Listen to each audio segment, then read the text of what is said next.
Hello, my name is Noah Daxton and I'm going to be telling you about my cultural identity.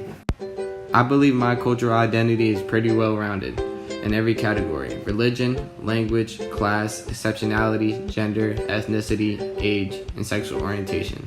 The only category that's bigger than the others is geography, because I believe where I'm from makes me the person I am today. My personal experience with gifted individuals is mostly working with peers that had disabilities on a project or talking to them throughout the school day.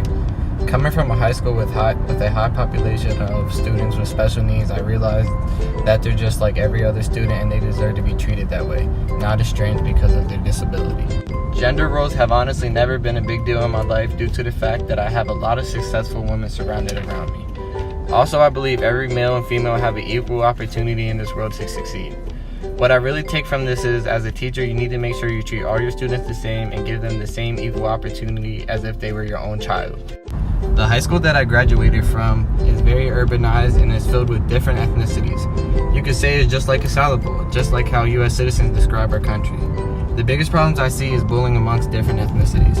This is due to other students not knowing about these different ethnicities, and as a future educator, it is my job to settle these dilemmas by informing them about different ethnicities and how they work. With me being the age of 19, I'm a young man in the midst of becoming a man. I need to show not only to myself that I'm going to be something in this world, but to my family as well, because they are extremely important to me and they want nothing other than me to succeed in this world. Sexual orientation is always going to be a huge part of society and in education. You don't want to misinterpret someone's gender and offend said person. I went to an urban high school where some people wanted to identify as a different gender because that made them feel more comfortable in their own skin. What I learned is that you shouldn't judge a student or a person by their sexual orientation because they're just as smart as and talented in their own way. Growing up in York, Pennsylvania, you begin to realize it's a very small city. Everyone knows each other or they're related in some way, unifying us all in the city to become one big family. When I graduate, I want to be able to give back to my city just like they supported me. My city is important to me and I will do anything to help it. Once I got to middle school, social classes started becoming a big thing, and the older I got, it became even bigger. In schools, I feel like we need to teach more about economic differences because students criticize each other for it. Growing up in the middle class, I didn't really have any problems like other people may have had. Only thing I noticed is that I had more opportunities than others did.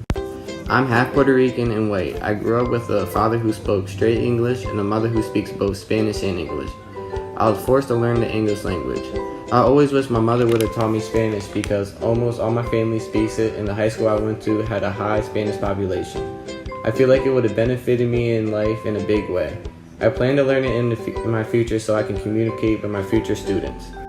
The religion I practice is Christianity, and growing up I feel like it taught me many ethical values. I feel as though people should respect other people's religion and not judge people purely based on what they believe. As a future educator, I need to advocate for these students in the classroom and teach about the differences in religion to prevent bullying.